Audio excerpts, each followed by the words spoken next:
구원의 확신이 멸망으로도 이끌 수 있다. 그러면 구원의 확신을 가지지 말라는 말이냐? 그것이 아니죠. 구원의 확신을 가지지 말라는 그런 말씀은 아닙니다. 구원의 확신을 가지는 것은 대단히 중요합니다. 예수 믿는 우리가 그로 말미암아 구원의 확신을 가지고 사는 것은 대단히 중요합니다. 왜냐하면 우리에게 구원의 확신이 없으면 당연히 구원받은 자의 축복을 제대로 누릴 수도 없죠.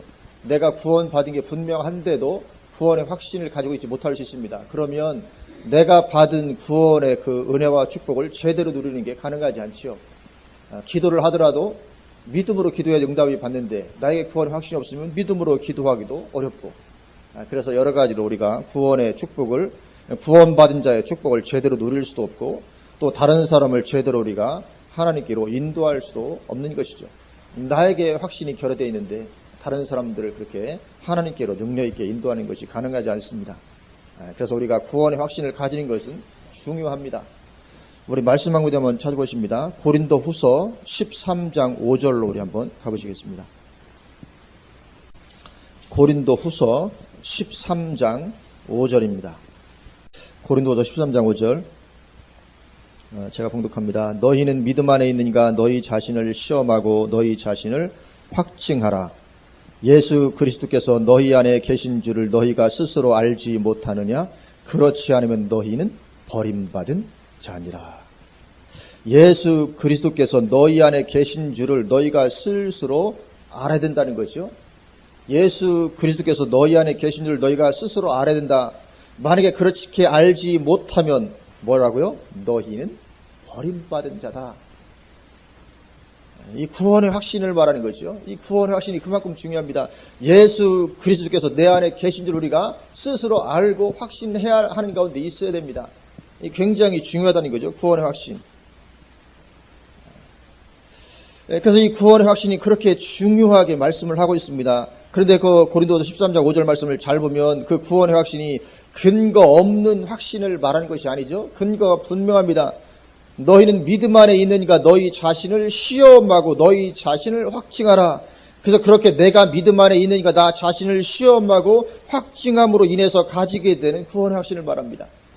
이건 막연한 어떤 근거 없는 구원의 확신이 아니죠. 명확하게 내가 나를 시험하고 그리고 나를 확증해서 가지게 되는 구원의 확신, 이 제대로 된 구원의 확신입니다. 이처럼 제대로 된 구원의 확신을 가지는 것은 대단히 중요합니다. 나는 분명히 구원받은 하나님의 자녀인 것이 확실하다. 이런 확신이 우리 가운데 있어야 됩니다. 이 여기에서 흔들리면 모든 것 다 흔들립니다.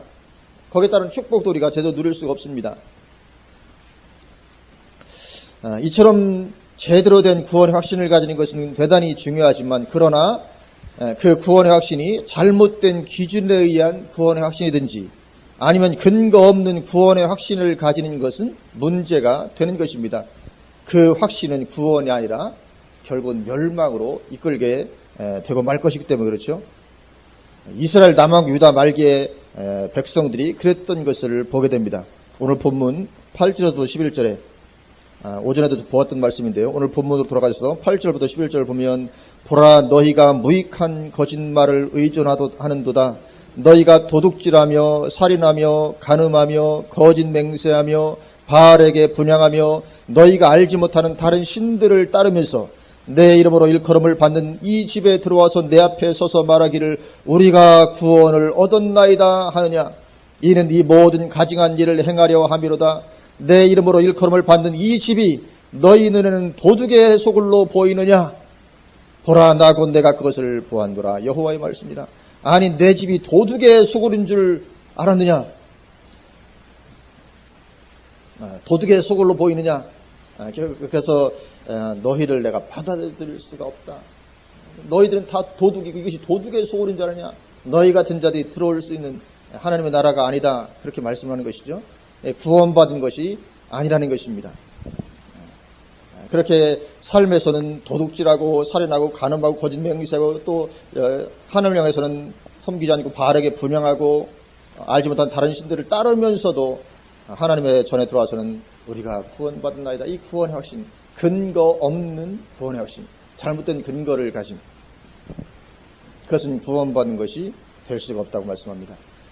그래서 이스라엘 남왕국 유다 말기에 이스라엘 백성들이 그런 가운데 있었던 것이죠. 그러면 이들이 왜 이렇게 되었을까요? 이들의 신앙이. 왜 그렇게 신앙은 형식적인 것이 되었고 온갖 죄악과 우상숭배로 가득하게 되었을까? 그러면서도 구원받았다고 착각하는 가운데 있게 되었을까? 오랫동안 지속되어 왔던 불신앙의 삶이 신앙 개혁 운동을 펼친다고 그렇게 쉽게 바뀌지 않는 것입니다. 요시야 왕이 개혁 운동을 펼쳤지만 오랜 세월 굳어져 있는 그런 불신앙이 그런 신앙 개혁 운동을 편다고 그렇게 쉽게 바뀌면 얼마나 좋겠습니까만은 그렇게 잘 되지를 않는다는 거죠. 요시야 왕의 아버지 아몬 왕과 할아버지 므낫세 왕은 남왕국 유다 역사상 가장 하나님을 떠난 패역한 왕이었습니다. 그렇지 않아도 죄의 경향성이 가득한 인간으로서의 이스라엘 백성들인데 왕마저 그렇게 하나님을 떠난 악한 왕이니 온 나라의 백성들이 당연히 하나님을 떠나서 죄악과 우상숭배로 가득한 그런 가운데로 완전히 빠져들어가게 되는 것은 당연하죠. 그렇죠. 이 죄의 경향성이 가득한데 왕이 이런 왕이 있으니 이건 그래서 므낫세와 아몬 왕 시절을 지나면서 남왕 유다가 전체가 이렇게 하나님을 떠난 가운데 있게 되었습니다. 우상숭배하고 악한 일이 가득하고 그런 타락한 가운데 있습니다. 그것을 요시야 왕이 이제 그 뒤를 이어서 왕이 된 요시야를 보는 것이죠. 그리고 요시야는 하나님을 경외하면서 그러한 백성들의 신앙을 다시 되돌리기를 원했습니다. 그래서 율법책이 이제 성전을 수리하다 율법책이 발견된 후에 대대적인 신앙 개혁 운동을 전개합니다. 이걸 보면 우리가 얼마나 참 좋은 시대에 살고 있는지 모릅니다. 이때는 왕도 성경책이 없었다니까요. 왕도 성경책이 없어서 그저 제사장이나 선지자들이 얘기해주면 그것이 그냥 하나님의 말씀인 줄 알고 따라갈 수밖에 없는. 그러다 어떻게 성전을 수리하다 거기서 율법책을 발견하게 됩니다. 대단한 감격이죠. 우리는 성경 늘 있어도 별로 감격이 없는데 요시야는 대단한 감격입니다. 율법책이 나왔다고. 이 대단한 감격이죠. 그래서 그걸 낭독하고 읽기 시작하죠. 그래서 그 율법책을 발견한 후에 이제 그 말씀을 들으면서 이대로 안 되겠다. 대대적인 신앙 개혁 운동을 전개합니다. 그리고 그 개혁 운동은 10여 년간 지속되게 됩니다. 그 결과로 백성들의 신앙이 얼마나 달라졌을까요? 그러나 이 10년의 개혁 운동으로 백성들의 신앙이 그렇게 바뀌게 되지를 않는 것입니다. 참 바뀌면 좋겠는데 왕이 10년 동안 그렇게 개혁 운동을 펼친다고 해서 백성들의 신앙과 삶이 그러면 확 바뀌어지느냐? 그러면 좋겠지만 그게 그렇지가 않은 것입니다. 잘 안 되는 것입니다. 물론 겉모양은 바뀌죠. 겉모양은 바뀌어서 우상숭배된 거 다 우상은 치워버리고 교회에 나가고 더 예배를 드리고 하는 가운데는 있지만 그러나 속사람이 바뀌지를 않는 것입니다. 그러다가 요시야의 뒤를 이어서 이제 여호야김이 왕이 됩니다. 물론 요시야 다음에 바로 여호야김은 아니고 여호야김 앞에 여호아하스 왕이 있었지만 그는 3개월밖에 통치를 하지 못했습니다. 그러니까 아무런 영향력도 발휘를 못했죠. 왜 그랬는가 하면 당시 국제 정세의 영향 때문에 그가 3개월밖에 통치를 하지 못했습니다. 그때는 바벨론이 아수르의 도성을 함락시킨 때였습니다. 가장 강대국이던 아수르. 그래서 이 북왕국 이스라엘을 멸망시켰던 그 아수르가 이제 새로운 신흥 제국 바벨론에 의해서 멸망당하는 그런 때입니다. 그래서 이제 드디어 아수르의 수도 니느웨가 그 바벨론에서 함락된 때입니다. 그렇게 바벨론이 강대국으로 부상을 하고 있습니다. 그러니까 애굽의 왕이 이 두려움을 느낀 거죠. 그래서 애굽의 바로 누구가 거기에 위기를 느끼고 아수르의 잔존 세력을 도와서 이 바벨론을 치고자 합니다. 그래서 바벨론을 그렇게 치기 위해서 갈그미스를 향해 진격합니다. 그런데 남왕국 유다의 요시야 왕은 또 그게 싫은 거예요. 만약에 이렇게 애굽이 바벨론을 치면 다시 아수르가 살아나잖아요. 근데 남왕국 유다의 요시야 왕은 아수르가 다시 일어나는 걸 원치 않습니다. 아수르가 어떤 나라입니까? 북왕국 이스라엘 멸망시킨 나라요. 틈만 있으면 남왕국 유다마저도 멸망시키려고 하는 그런 나라입니다. 그러니까 아수르가 다시금 세력을 일으키는 것을 절대로 요시야 왕이 원치 않았습니다. 그래서 사실은 바로가 바벨론을 치러 가는 것이 하나님께로부터 나온 것이었거든요. 그래서 바로가 요시야를 향해서 나를 막지 마라. 내가 하나님께서 말씀하심이 없이 내가 이걸 하겠느냐. 그러나 여호와 입으로 나온 그 말씀에도 불구하고 요시아가 듣지 않았다. 성경이 기록하고 있거든요. 그래서 애굽의 바로 느고가 그렇게 군사를 이끌고 갈그멜상에도 진격하자 요시아 왕이 무깃도에서 애굽의 바로 느고를 막고서 전쟁을 벌입니다. 그런데 그 전쟁은 남왕 유다가 애굽에 패하게 됩니다. 패하고 요시아 왕은 전사를 하게 됩니다. 죽습니다. 그래서 왕이 죽자 이제 유다 백성들은 요시아 왕의 여러 아들들 중에서 여호아하스를 왕으로 세웁니다.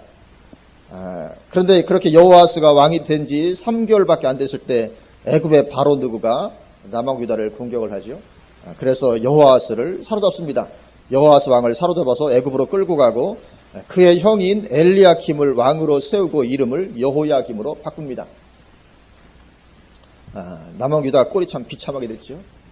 차라리 그냥 내버려뒀으면 훨씬 좋았을 것인데 아주 비참하게 왕은 포로로 붙잡혀가고 그 형 이제 꼭두각시 이제 왕을 하나 세운 것이죠. 그 여호야김을 왕으로 세웁니다. 그래서 여호야김은 그 전에 왕이었던 여호아하스보다 형입니다.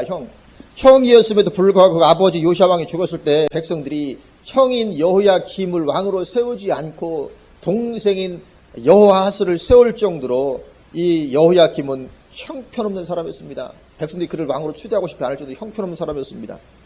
그런데 그런 사람이 왕이 되어서 11년간 통치를 하게 됩니다. 그런데 이 여호야김은 왕으로서도 형편없는 사람이었을 뿐만 아니라 하나님 앞에서도 아주 패역한 왕이었습니다. 아버지하고는 완전히 다르죠. 아주 패역한 왕. 그래서 예레미야를 괴롭힌 왕이 바로 이 여호야김입니다. 그리고 하나님의 말씀을 적은 두루마리, 예레미야를 통해 주어진 말을 받아 적은 그 두루마리를 불에 태워버리는 사람도 하마터면 그래서 예레미야에서 없어질 정도로 뻔했던 하나님께서 다시 기록해서 예레미야가 남아있게 되는데 그 하나님의 말씀을 불에 태우기도 한 사람이 여호야김입니다. 그런데 오늘 본문인 예레미야 7장이 바로 그 여호야김 때에 선포된 말씀입니다. 오늘 본문과 병행 본문인 26장을 보면 알 수 있죠. 오늘 본문은 25장까지 해서 12편의 설교가 나온다고 말씀을 드렸는데 12편의 설교가 25장까지 기록되어 있고 26장부터 이제 사건이 전개가 되는데 그래서 25장까지 이어지는 12편의 설교 중에서 오늘 7장부터 이제 세 번째 설교 부분입니다. 이 기록된 시점이 선포된 시점이 여호야김 왕 때 선포된 말씀입니다. 그렇게 요시아 왕 때 10여 년의 신앙개혁 운동이 있었지만 10년간의 개혁 운동으로 신앙이 쉽게 변화되지 않는 것입니다. 물론 겉모양만 변화됐을 뿐이죠. 그러다가 하나님 앞에서 아주 패역한 사람이 여호야김이 왕이 되니까 백성들의 신앙이 금방 개혁 이전으로 돌아갈 것은 뻔하니시죠. 금방 순식간에 돌아가 버리는 것입니다.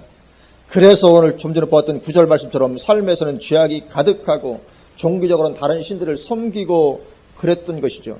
그러면서도 10절 말씀처럼 구원의 확신을 가지고 있었다는 거죠. 그게 문제인 거죠. 구원의 확신을 없으면 어쩌면 더 좋아할지 모르는데 그런 가운데 있으면서도 우리가 구원을 받았나이다 이런 가운데 있었다는 것입니다. 그러면 그 이스라엘 백성들이 어떻게 그런 있을 수 없는 그런 구원의 확신이 어떻게 그런 가운데 있을 수 있게 되었을까? 그럴 수 있었던 첫 번째 이유는 소위 성전 중심적 신앙이라는 것입니다. 성전 중심적 신앙. 물론 이 성전 중심적 신앙이 이것은 요시아 왕이 어느 정도의 빌미를 제공한 것이기도 했던 것입니다. 왜냐하면 요시아 왕의 신앙 개혁은 요시아 왕이 신앙을 개혁을 하고자 했지만 그 요시아 왕의 신앙 개혁은 성전 중심의 개혁에 초점이 맞춰져 있었기 때문에 그렇습니다. 우리의 신앙은 뭡니까? 성전이 아니라 삶이죠. 우리 신앙은 삶인데 삶에서의 돌이킴이 아니라 성전 중심적 개혁이 요시아 개혁의 핵심이었던 것입니다. 그래서 백성들은 은연중 성전 예배만 잘 드리면 된다는 생각을 가지게 되었던 것입니다. 그래서 성전 제사의식이 대단히 발전합니다. 화려하고 웅장하고 정말 그럴듯하게 마치 쇼 프로를 보는 것처럼 아주 그렇게 쫙 하고 나면 그게 이제 만족이 되는 거죠. 그렇게 하면 다 된다는 그런 생각을 그들이 가지게 되는 것입니다. 그래서 예레미야 6장 20절에서도 그 모습을 보게 되죠. 6장 20절을 보면 시바에서 유향과 먼 곳에서 향품을 내게로 가져오면 어찌함이냐 하는 말씀인 것처럼 이 시바 예멘 쪽에 있는 그 먼 곳에서부터 또 인도에서부터 그렇게 유향과 향품을 가져다 정성껏 하나님을 예배합니다. 그렇게 예배를 정말 정성껏 잘 드리기만 하면 모든 것이 오케이다. 그런 어떤 성전 중립적 어떤 그런 신앙 개혁이 말하면 요시아의 신앙 개혁의 핵심이었기 때문에 백성들이 그런 신앙을 가질 수밖에 없었던 그런 측면이 있었던 것입니다. 그래서 이 성전 제사의식은 대단히 발전하는데 그러나 삶은 거기에 따라가지를 않는 것입니다. 그러나 우리 신앙은 삶이죠. 우리 신앙은 삶입니다. 그래서 예수님께서 가르쳐주신 이 산상수훈이 철저히 삶에 관련되어 있는 것이죠. 우리가 산상수훈 마태복음 5장부터 7장까지 읽어보면 이거 완전히 삶입니다. 철저하게 삶에 관련되어 있는 것입니다. 우리 신앙은 삶에서 하나님을 바라고 하나님을 따르고 하나님을 순종하는 것이 진짜 신앙입니다. 그러나 이스라엘 백성들은 전혀 하나님을 따르는 그런 신앙 가운데 있지 않았으면서도 성전 예배를 웅장하게 드리는 것으로 해서 구원의 확신을 그들이 가지고 있었던 것입니다. 그래서 하나님은 그들의 그러한 잘못을 지적하고 계시죠. 21절부터 26절에 하나님께서 그들의 그런 잘못을 지적하십니다. 21절 만군의 여호와 이스라엘의 하나님께서 이와 같이 말씀하시되 너희 희생제물과 번제물의 고기를 아울러 먹으라. 그러니까 우리말로 쉽게 하자면 너나 먹어라 이거지만 너희들이나 먹어라. 너희 희생제물과 번제물 고기 난 안 받을 테니까 너희들이나 먹어. 너희나 먹어라. 그 말입니다. 그렇게 너희들과 그걸 아울러 먹어버려라. 22절 사실은 내가 너희 조상들을 애굽 땅에서 인도하여 낸 날에 번제나 희생에 대하여 말하지 아니하며 명령하지 아니하고 내가 언제 너희들에게 나에게 번제나 희생을 드리라고 내가 말했냐? 내가 그거 말하지 않았다. 그러나 사실 하나님께서 말씀 안 하셨습니까? 아니죠. 하나님 분명히 출애굽한 이스라엘 백성들에게 이렇게 번제나 희생을 드리라고 말씀하셨습니다. 분명히 말씀하셨음에도 불구하고 내가 너에게 그렇게 출애굽하던 날에 그렇게 말하지 않았다. 그러면서 23절 오직 내가 이것을 그들에게 명령하여 이르기를 너희는 내 목소리를 들으라.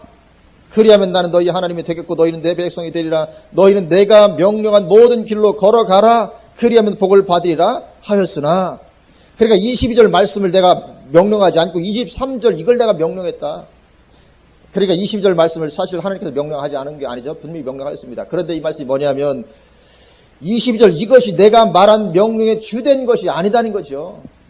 내가 그걸 명령하긴 했지만 내가 말한 주된 것은 그것이 아니고 주된 것은 23절 이것이다.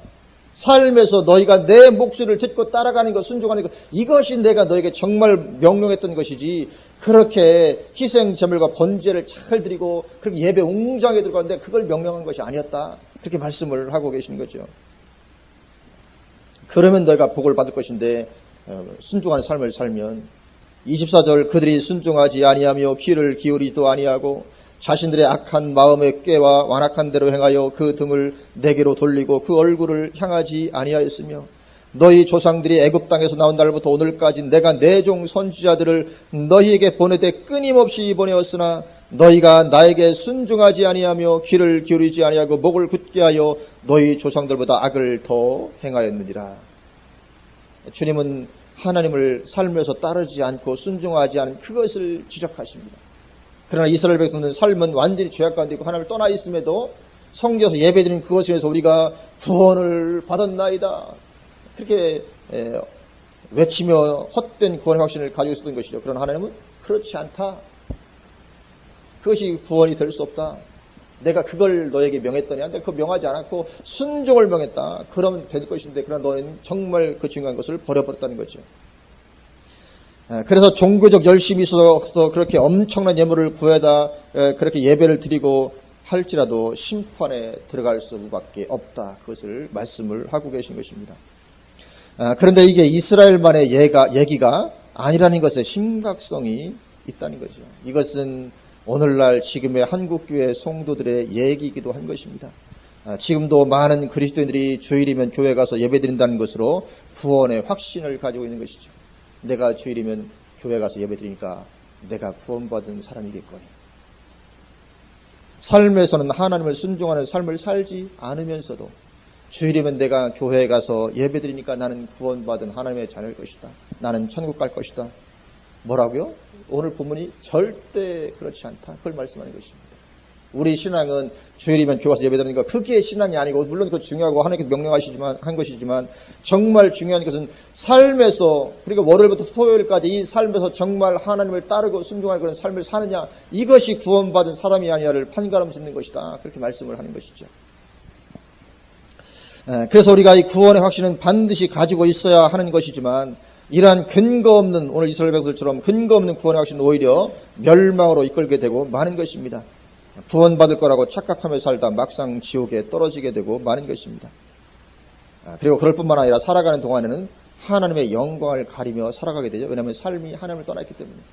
삶이 하나님을 떠나는데 어떻게 하나님의 영광을 드러내겠습니까? 하나님의 영광을 가리는 삶을 살 수밖에 없고, 그래서 오늘날 하나님의 이름의 영광이 땅에 떨어진 시대가 되었습니다.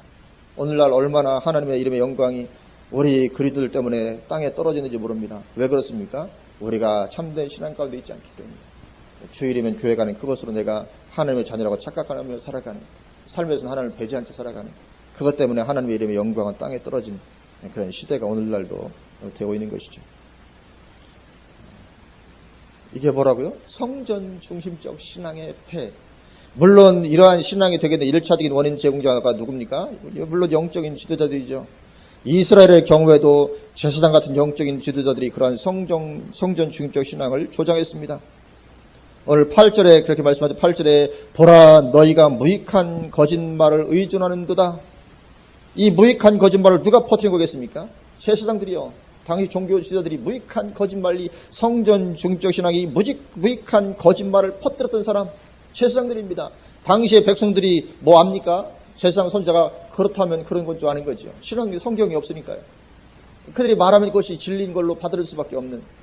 근데 제사장이나 선자들, 이 종교 지도자들이, 영적인 지도자들이 이런 거짓말 퍼뜨린 거죠. 그래서 오늘날에도 성전 중심적 신앙이라는 말을 퍼뜨리는 것은 목회자들입니다. 그래서 저는 이 성전 중심적 신앙, 다른 말로 하면 교회 중심적 신앙이라는 말을 저는 좋아하지 않습니다. 교회 중심적 신앙. 많이 들어보셨죠? 교회 중심적으로 신앙생활 해야지, 교회 중심적 신앙. 왜냐하면 이 참된 신앙에 대한 오해를 가져올 소지가 많기 때문입니다. 물론 교회 중심적으로 사는 건 좋지요. 근데 문제는 삶이 어떠냐 하는 것은 돌아보지 않고 교회 중심적 신앙을 강조하면 그것이 잘못된 길로 우리를 인도하는 것이 될 수 있다. 그렇죠. 하나 더 이스라엘 백성들이 그렇게 헛된 구원의 확신을 가질 수 있었던 이유는 하나 더 살펴보면 소위 이 시온 신학이라고 부르는 것이 있었기 때문에 그렇습니다. 시온 신학 뭐냐면 시온은 절대적으로 망하지 않는다 이것입니다. 시온 신학. 시온은 절대 망하지 않는다. 오늘 본문 4절에서도 그것을 보게 됩니다. 오늘 본문 7장 4절을 보면 1절부터 한번 볼까요? 1절부터 여호와께로부터 예레미야에게 말씀이 임하니라 이르시되 너는 여호와의 집 문에 서서 이 말을 선포하여 이르기를 여호와께 예배하러 이 문으로 들어가는 유다 사람들아 여호와의 말씀을 들으라. 그러니까 교회 문 앞에서 지금 떠드는 것입니다. 예레미야가 만군의 여호와 이스라엘 하나님께서 이와 같이 말씀하시되 너희 길과 행위를 바르게 하라. 이게 삶에서의 어떤 신앙을 가리키는 것이죠. 그리하면 내가 너희를 이곳에 살게 하리라. 너희는 이것이 여호와의 성전이라 여호와의 성전이라 여호와의 성전이라는 거짓말을 믿지 말라. 그러면 그것이 여호와의 성전이 아닙니까? 분명히 여호와의 성전이 맞습니다. 그럼에도 불구하고 예레미야가 성전 앞에 서서 너희는 이것이 여호와의 성전이라 여호와의 성전이라 여호와의 성전이라는 그 거짓말을 믿지 말아라. 이게 뭡니까? 이게 뭐냐? 이게 여호와의 성전이다. 우리가 여기서 예배를 드린다. 그러니까 우리는 절대로 망할 수 없다. 우리는 하나님의 자녀고 이것이 먼저 이것이 여호와의 성전. 여호와의 성전이 여기 있는데 우리가 어떻게 망할 수가 있냐? 우리는 다 구원받는다. 뭐 이런 것이죠. 이런 거. 여호와의 성전을 의지하는 것입니다. 그 거짓말을 믿지 말아라. 그러니까 이것이 여호와의 성전이라는 것이 가짜라는 말이 아니고 그 여호와의 성전을 의지하여 서는 너희들의 그 신앙 가치관이 가짜다 그것이죠. 참된 것은 뭐냐? 5절도 말씀에 너희가 만일 길과 행위를 참으로 바르게 하여 이웃들과 성경을 그러니까 우리의 삶에서 정말 참되게 진실되게 신앙생활은 그것이 우리를 구원하는 것이고 참된 것이지 이런 것을 의지해서는 것 하나님의 성전이고 가서 내가 예배드리고 하니까 우리가 구원받을 것이고 하나님께서 함께 하실 것이다. 그것은 거짓말이다. 그 거짓말을 믿지 말아라. 그렇게 말씀하고 있는 것입니다. 물론 이것은 아주 근거 없는 말은 아니죠. 아주 근거 없는 말은 아닙니다. 사실 아무 근거도 없다면 미혹되지도 않을 것입니다. 그래서 아무리 잘못된 진리라도 어느 정도의 성경적 근거는 있기 마련입니다. 이들이 이렇게 여호와의 성전을 의지할 수 있었던 것에는 어떤 성경적 근거가 아예 없지는 않죠. 어느 정도라도 성경적 근거가 있는 것입니다. 예를 들면 이사야 37장 33절에서 35절 같은 이런 말씀입니다. 이사야 37장 33절에서 35절에 그러므로 여호와께서 아수르 왕에 대하여 이같이 이르시되 그가 이 성에 이르지 못하며 화살 하나도 이리 쏘지 못하며 방패를 가지고 성에 가까이 오지도 못하며. 지금 이 상황이 히스기야 왕 때 아수르 왕 사네립이 18만 5천의 군대를 가지고 공격했을 때에 대한 것입니다.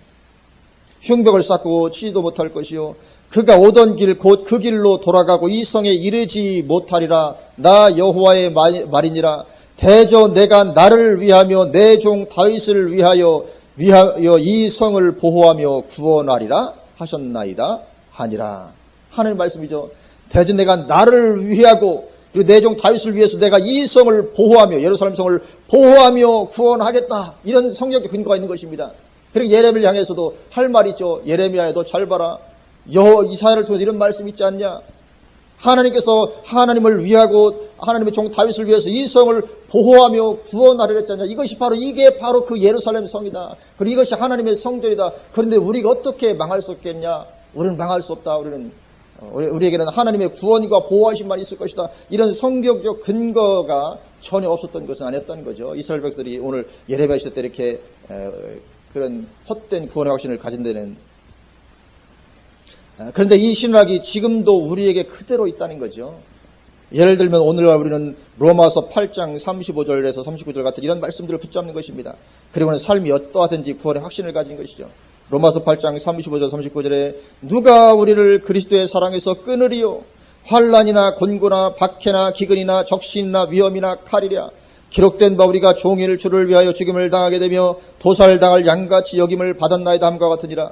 그러나 이 모든 일에 우리를 사랑하신 이로 말미암아 우리가 넉넉히 이기느니라. 내가 확신하노니 사망이나 생명이나 천사들이나 권세자들이나 현재 일이나 장래 일이나 능력이나 높음이나 깊음이나 다른 어떤 피조물이라도 우리를 우리 주 그리스도 예수 안에 있는 하나님의 사랑에서 끊을 수 없으리라.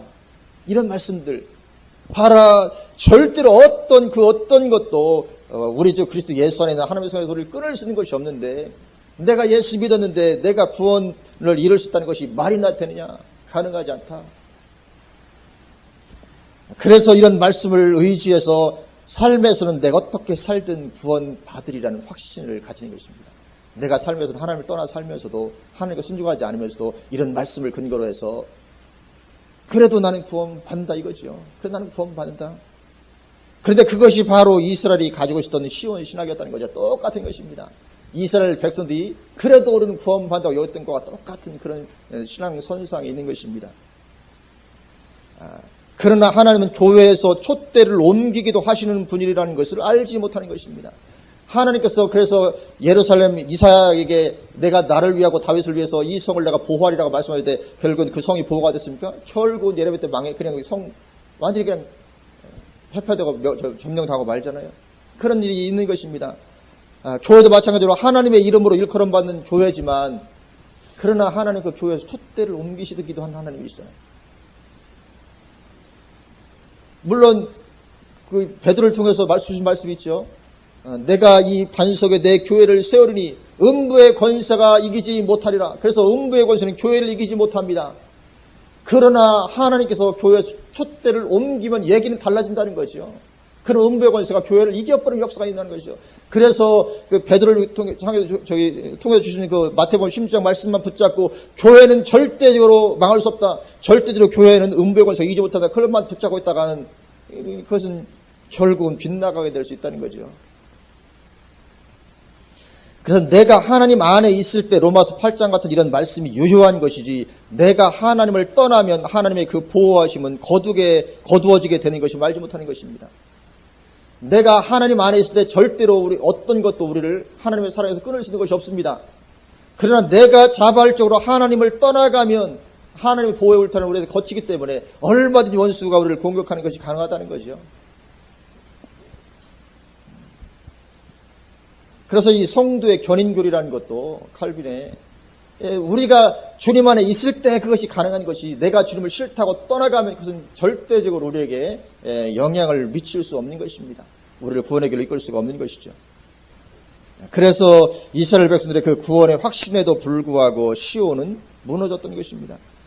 마찬가지인 것이죠. 시온 신학과 동일 선상에 있는 이 칼빈주의 구원론의 근거에서 구원의 확신을 갖고 있다가는 결국은 처참한 지옥에 떨어지게 되고 마는 것입니다.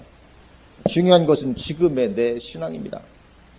예전에 내가 믿었다는 것이 아니라 내가 예전에 믿었으니까 나는 어쨌든지 구원은 받는다. 최소한 내가 어떻게 살든 아무리 죄를 지든 최소한 내가 구원은 받는다.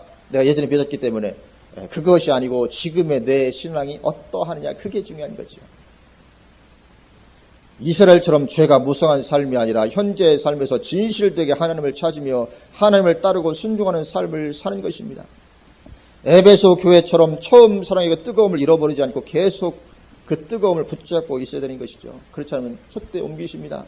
또 라우디게아 교회처럼 신앙의 뜨거움이 미지근해지지 않도록 해야 되는 것이죠. 그러면 하나님 어떻게 합니까? 토하여 내치시는 것입니다. 하나님께서 절대적으로 보호하신다고요? 그렇지 않습니다. 하나님 토하여 내치시기도 하십니다. 그래서 지금도 여전히 뜨거운 신앙을 가지고 있어야 되는 것이죠. 만약에 내가 지금 뜨거운 신앙에서 벗어나서 미지근한 신앙을 가지고 있다, 그러면 하나님은 우리도 토하여 내치시는 것이 가능합니다. 그래서 그 뜨거움 없이 교회만 왔다 갔다 해서는 안 되는 것이죠. 그래서 우리는 이 근거 없는 구원의 확신에 오늘 이스라엘 백성처럼 안주해 있지 말고 계속 그런 뜨거운 신앙을 가지도록 해야 합니다. 미지근한 신앙 가운데 있는 것 대단히 우리가 정말 위험한 것입니다. 주의해야 되는 것입니다. 그래서 우리는 날마다 정말 주님을 앙모하는 가운데 우리가 있기를 바라고, 그래서 독수리 날갯짓 올라감 같은 이런 세임, 그것이 어쩌다 무엇이 아니라 항상 늘 매일 그렇게 그 세임을 얻는 신앙 우리가 되될 줄로 믿습니다. 우리가 종종 주님을 이렇게 사모하면 나도 모르게 우리에게 새 힘이 공급되는 것을 우리가 경험하죠. 그래 기도하고 주님 의지하고 가면 얼마나 정말 놀라운 그런 영적인 힘이 생기고, 그러면 모든 염려가 다 떠나가게 되죠. 하여튼 그런 것들을 우리가 종종 경험합니다. 그러나 그것이 종종 경험하는 것이 아니라 늘 매일같이 우리가 경험하고 누리고, 그러면 우리의 신앙은 당연히 뜨거운 신앙이 될 수밖에 없죠.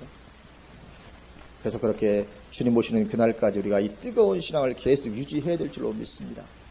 정말 반드시 중요합니다. 그렇지 아니하고 오늘 이스라엘 백성처럼 주일날 예배는 가지만 삶에서는 하나님을 떠나 살고 그런 가운데 있으면 언제 하나님의 심판이 나에게 임할지 알지 못하는 것입니다. 그래서 요한계시록에도 보면 주님께서 얼마나 우리에게 경고하시는지 모릅니다. 내 옷을 제발 지켜라. 내가 올 때에 네가 벌거벗고 다니는 것을 내가 보지 않게 하라. 벌거벗고 다니는 내가 주님 오실 때 그러면 안 되는 거니까요. 사대교회도 마찬가지죠. 이건 우리 한번 계시록 가볼까? 이런 얘기가 너무 많이 나기 때문에 계시록 2장으로 한번 가보십니다. 3장으로 한번 가보시죠. 3장 1절부터 보면 사대교회를 향해서 내가 내 행위를 나누니 내가 살았다는 이름 가졌으나 죽은 자다고 말씀하죠. 그래서 2절에 너는 일깨어 그 남은 바 죽게 된 것을 굳건하게 하라. 3절 그러므로 내가 어떻게 받았으면 어떻게 들었는지 생각하고 지켜 회개하라. 만일 일깨하지 않으면 내가 도둑같이 이르리니 어느 때에 내게 이르는지 내가 알지 못하리라. 그러나 4대 그 옷을 더럽히지 아니한 자 몇 명이 내게 있어 흰옷을 입고 나와 함께 다니리니 그들은 합당한 자인 연고라. 결국은 흰옷 입고 다닌다는 것은 천국 들어간다는 얘기인데 누가 천국 들어갑니까? 옷을 더럽히지 아니한 자 몇 명만 천국 들어간다. 그래서 4대 교회 성들이 무수히 많이 있고 그들이 다 예수를 믿었다 할지라도 다 옷을 더럽혔는데 몇 명만 더럽히지 않았거든요. 옷을 더럽히지 않은 그 몇 명만 흰옷을 입게 될 것이다. 나머지 옷을 더럽힌 자는 전부 다 지옥 가게 된다. 그런 말이거든요. 이게 그러니까 지금 현재 내 신앙이 얼마나 중요한지 모릅니다. 내가 옛날에 믿었으니까, 옛날에 내가 신앙이 뜨거웠으니까 그것이 우리의 구원을 보증해 주지 못합니다. 지금 내가 하나님 떠나 있다면 그 지옥 가는 것입니다. 이 사대교를 향해서 하는 말씀이 그거거든요. 5절 이기는 자는 이와 같이 흰옷을 입을 것이요. 누가 옷을 흰옷을 입습니까? 이기는 자. 끝까지 신앙 지키고 그 옷을 더럽히지 않는 그런 자. 이기는 자는 이와 같이 흰옷을 입을 것이요. 내가 그 이름을 생명책에서 결코 지우지 아니하고. 다른 말은 뭡니까? 다른 사람은 내가 생명책에서 그 이름을 지워버리겠다 그 말이거든요. 옷을 더럽힌 자 있는데 내가 그러면 내가 그 생명책에서 그 이름을 내가 지워버릴 것이다. 단지 옷을 더럽히지 아니한 자 몇 명 그 사람 많은 데가 생명책에 내가 그 이름을 지우지 아니하겠다. 그러니까 생명책에 한번 이름이 기록되어지면 절대로 지우지 않습니까? 지워집니다. 그러니까 사도 바울도 내가 이렇게 남에게 전파하려 내가 버림받을까 두려워서 나는 날마다 나를 쳐도 복종해준다. 사도 바울 알았습니다. 한번 생명책 이름이 기록되었다 할지라도 지워질 수 있다는 걸 알았죠. 중요한 것은 현재 내 신앙이 정말